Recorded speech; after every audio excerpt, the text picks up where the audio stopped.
Hollywood itself is a word. The word is interesting because it's a word that comes from a pagan.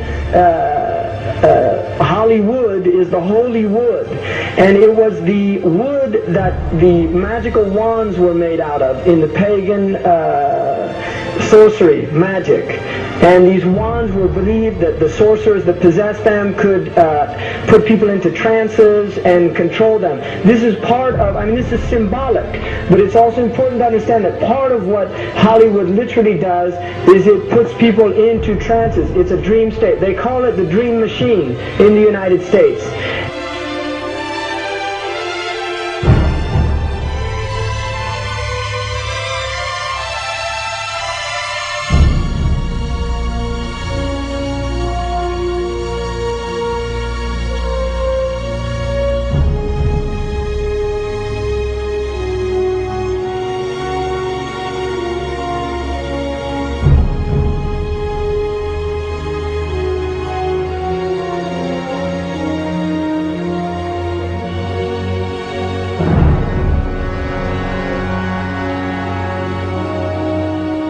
And it creates fantasies for people. It puts people into these things. Now, one of the things is interesting that in the part of what's done in movie theaters, in darkened rooms where people watch television, is literally a trance state that occurs. So what's called suspended state of disbelief. You enter into a state, you suspend your disbelief and enter into a state whereby you begin to believe what you internally realize is imagination.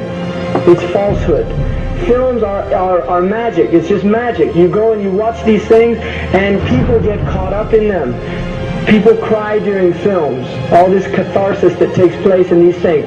Many of the films, and this is an important element in the control mechanism, is literally allow people to go and have certain type of catharsis as a purging experience, which Aristotle talks about the necessary element. One of the necessary elements of tragedy is to create this cathartic experience. And this is why a lot of the films, especially also news and things like this is why news is very important in this culture.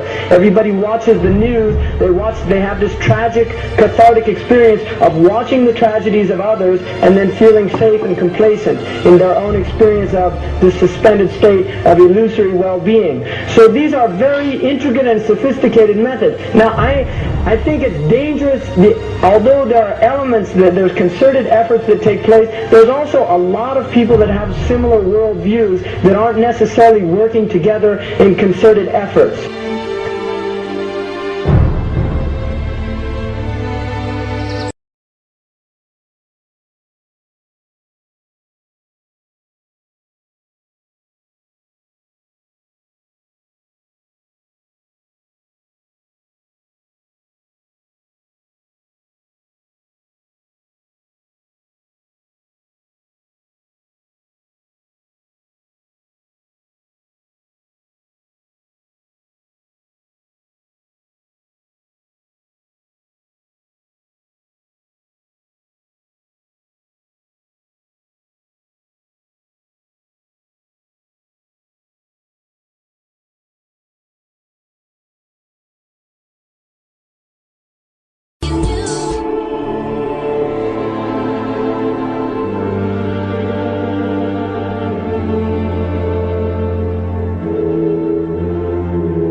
You're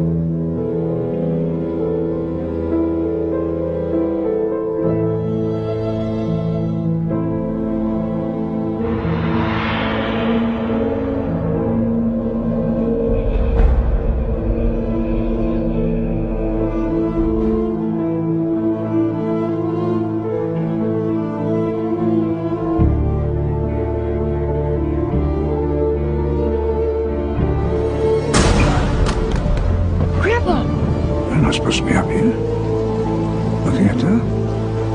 I just wanted to know. Yeah. Well, you're old enough, I suppose. You should know the story. Okay, here we go. It was 1832, on a night much like this.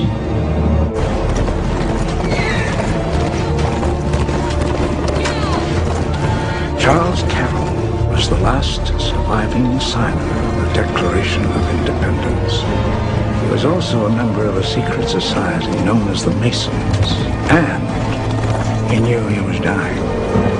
He woke up his stable boy in the middle of the night and ordered him to take him to the White House to see Andrew Jackson, because it was urgent that he speak to the president. Did he talk to him?